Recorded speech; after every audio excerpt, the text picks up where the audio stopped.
There's a reason The Little Prince opens with this image of an elephant. And yeah, this is an elephant. Or rather, it's an elephant after having been eaten by a snake. I'm not trying to trick you or show you that not everything you'll read in The Little Prince is as it seems. I'm being literal. This is an elephant. And if you can't see it, well then maybe this video isn't for you. Because if you think imagination is just an impediment to reaching the real, you'll think The Little Prince is just another fantastical tale for children. And it is far more than that.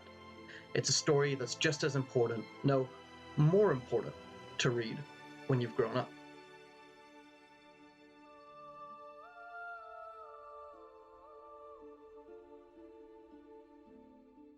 As children, we don't need to be told to use our imaginations. We do it all day long. But it's when we are all grown up that we need that reminder. And that's what The Little Prince is. It's a story whose sole purpose is to make us forget the things adults once told us were very serious or important. And it replaces them with the love, life, and imagination that came so easily to us when we were kids. And it all starts with a crash somewhere in the Sahara Desert. This crash was a very personal experience for Antoine de Saint-Exupéry, the author of this marvelous tale. Mainly because it literally happened to him, and there's a lot that happens in the story that mirrors his own life, including characters like the rose and the fox. But he didn't write this story so we could understand Saint-Exupéry. He wrote it so we could all remember what we'd lost.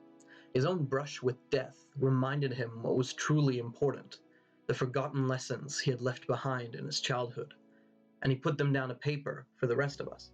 So as we lie on death's door in the Sahara Desert, we come face to face with a golden-haired boy about to share his incredible story. The Little Prince.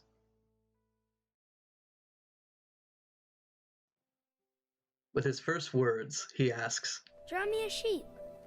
He needs one to help eat the baobab sprouts that grow on his home planet, you see. But none of the sheep we give him will do until we draw him this box. He immediately sees that this is the perfect sheep for him, and gratefully takes a piece of paper we've drawn it on. And if you only see it as a silly box, then maybe this video isn't for you. But in case you do need this story to be a metaphor of some kind, then this child from another world is the little princes and princesses we all once were. The dreams we used to cherish as things we would do one day, and the adventures we never had to leave our backyards to go on. All those bottled into this one figure, this little prince who left his planet to run away from his rose. Before landing on Earth, the little prince lived on his planet, asteroid B612 to be precise. Now B612 was a tiny place to live, even for someone as small as the prince. Sunsets came much more often than here on Earth, and if the prince did not manage the baobab sprouts, the entire planet would crumble beneath the weight of their roots. One day, out of nowhere, his rose appeared. First, nothing but a sprout, but then she unfurled into this beautiful flower that took his breath away. He took care of her, and she kept him company, and though they were too young to admit it to themselves, they fell in love with each other. But in her constant vain requests for more attention and more shelter from the elements, and his naive frustration as these requests become larger and more extravagant, they drive each other apart. The little prince escapes his planet by tethering himself to a flock of migrating wild birds. Upon reflection, he knew, as do we, that he should have been more understanding. Her vanity was how she tried to show her love without saying it, and he should have forgiven her, told her how he felt, and loved her for the rest of his days. But alas, he escaped. Another love story ended too soon because two people couldn't admit their feelings to each other. But his adventures had only just begun. The first planet the little prince came upon was another small asteroid. There, on a towering throne, sat a king. When the prince asked what the king was ruling over, he replied, "Everything."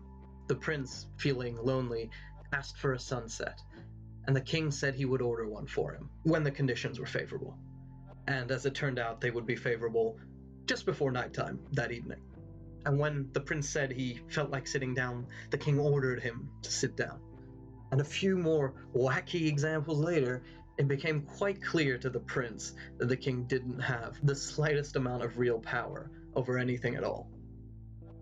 Much like every king and despot on Earth who has claimed to be master of the universe, the king only really has power if others are fooled by him. He has no more or less power than anyone else. The Putins and the Trumps who demand to be worshipped are just everyday people like you or me. They're as lonely and as fragile as any one of us, and they only have the powers that we give them. Much like the little prince did with a king, all it takes to take that power away is to ignore their pompous posturing and leave them all alone on their thrones.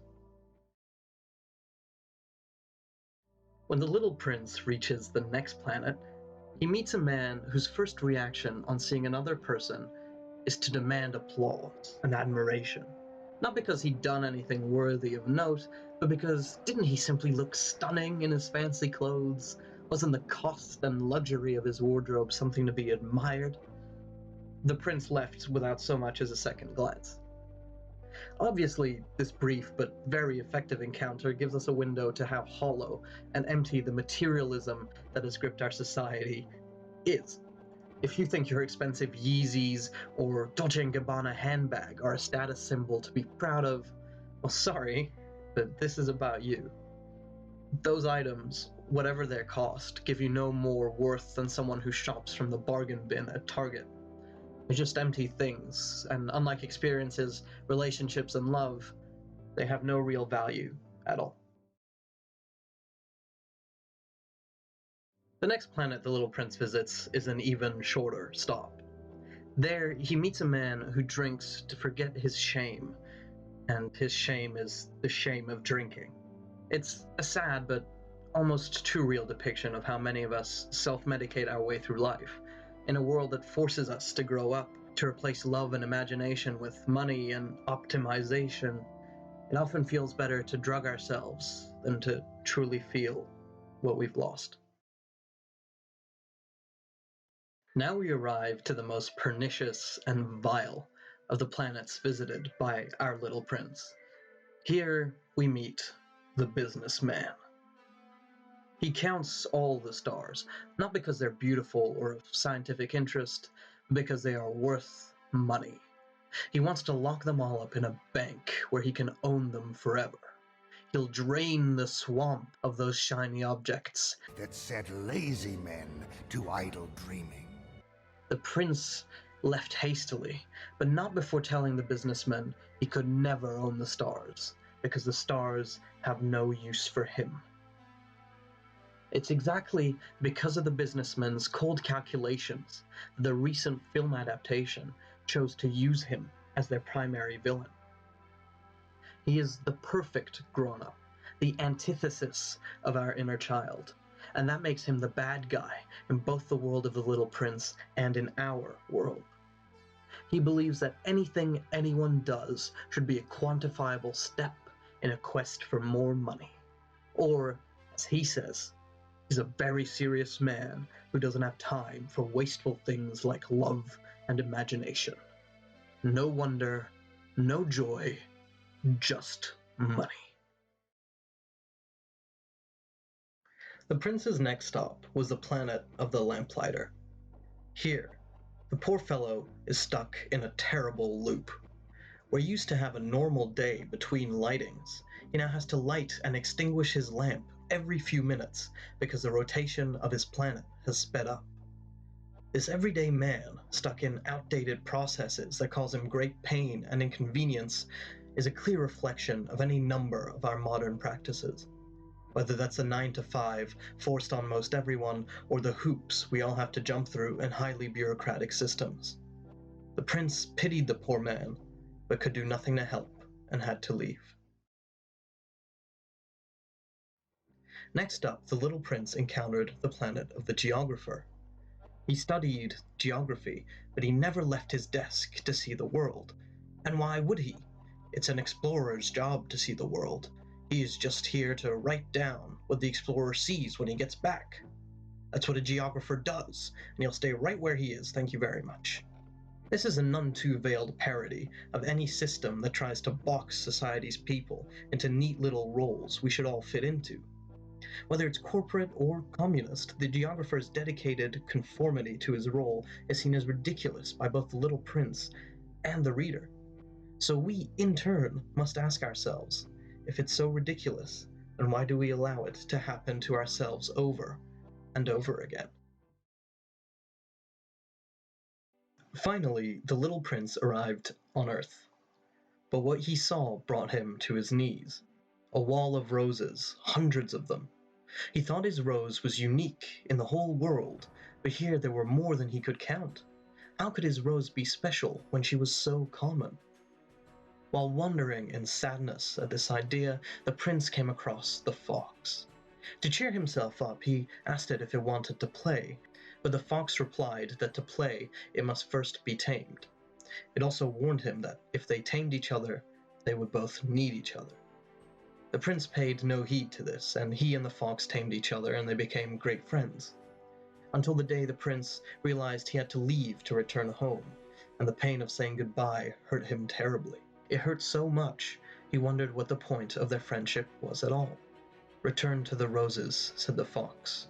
"Then you will understand." The prince did as he was told, and he did understand. The roses were not so similar to his after all. He did not water them, he didn't protect them from the wind or listen to their stories. His rose was unique in the world precisely because they were each other's. And so he returned to the fox, who was unique in the world filled with thousands of other foxes. That was the point of it all. Or as the fox put it as the prince departed, "It is only with the heart that one can see rightly. What is essential is invisible to the eye." What's most important in any of our lives isn't the amount of money we accrue or how many things we own. What's most important is listening to our hearts and letting our love and imagination take us to where we truly need to go. In doing so, we will always find home. The prince's way back home was, somehow, more unconventional than the flock of birds he used to leave. After meeting the pilot in the Sahara Desert, the prince set out to meet the snake, with his new grown-up friend in tow. The snake, or as you and I know him, Death, is the little prince's ultimate rejection of this world we call our reality. As he put it, "I will look dead, and it won't be true." Because he knew that what was truly essential was invisible, he knew his body was just a shell, one that could be replaced. And so, in a literal flash, his body fell to the ground. And when the pilot returned to the site a bit later, the body was gone, and he knew the prince had returned to his rose. Of course, this part of the story isn't here to encourage mass suicide, but like I said earlier, as much as we can interpret its events, the book's message isn't one of metaphors or direct allegory, it's one of imagination. And here it's asking us to imagine, in the same way the pilot had to imagine, that the little prince is all right after all. He could just be dead, but listen to your heart, and you'll know that's not true. Who knows how or why, but he is back with his rose. The Little Prince is the ultimate children's story for adults. Not only does it exist as a parody of so much of the reality we're told to accept as we grow up, it begs of many of us to use a tool we so often forget we have: our imagination. Our modern societies try to force themselves upon us, imposing order, quantification, and optimization. They train you to be just a number, and not only that, to be the most efficient little number you can possibly be. They try to replace the pure heart with a twisted one. We endlessly search for happiness we can see with our eyes, glorifying tales of greed and excess. But the Little Prince awakens in us, if only for a few moments, our inner child, and we can see clearly again. And it's when we see with our hearts, when we allow ourselves to imagine, to wonder, and to love, that we can be children even when we're grown up. That's the gift the book will pass on from generation to generation. Because we can all do with being a little less grown up.